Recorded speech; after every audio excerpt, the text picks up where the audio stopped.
اعوذ باللہ من الشیطان الرجیم، بسم اللہ الرحمن الرحیم۔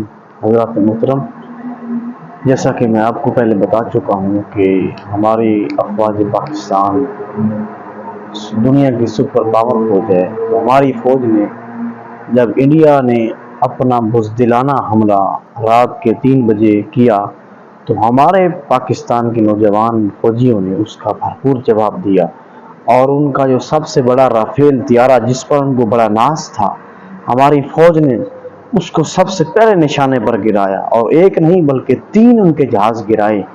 تو ہماری فوج کا کوئی مقابلہ نہیں کر سکتا۔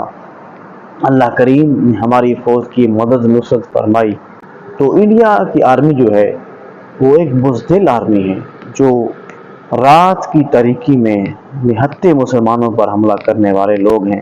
لیکن ہمارے پاکستان کے نوجوان کہتے ہیں، آؤ ہمارے شانہ بشانہ مقابلہ کرو، ہماری آنکھوں میں آنکھیں ڈال کر مقابلہ کرو۔ لیکن انڈیا والی آرمی کے پاس یہ طاقت نہیں ہے۔ طاقت صرف اور صرف ہماری فوج پاکستان کے پاس ہے، جو دشمن کی آنکھوں میں آنکھیں ڈال کر اس کی آنکھوں کو چیر کر باہر نکال دیتی ہے۔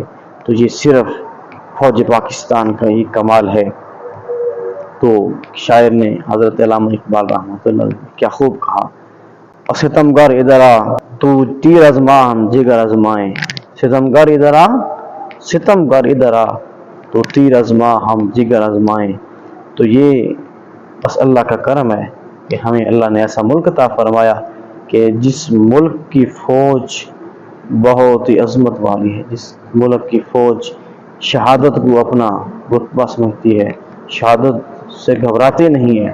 ہماری فوج شہادت کو گلے لگاتی ہے اور موت کو سے نہیں ڈرتی، کیونکہ ان کا جو درجہ ہے وہ شہادت کا درجہ ہے۔ علامہ اقبال رحمۃ اللہ علیہ نے کیا خوب کہا، شہادت ہے مطلوب و مقصود مومن، نہ مال غنیمت نہ کشور کشائی۔ تو ہماری فوج کا یہ اعزاز ہے کہ ان کا مرنا بھی شہادت کا درجہ ہے۔ تو شہید اللہ کے ہاں بہت بڑا مقام پانے والا ہے۔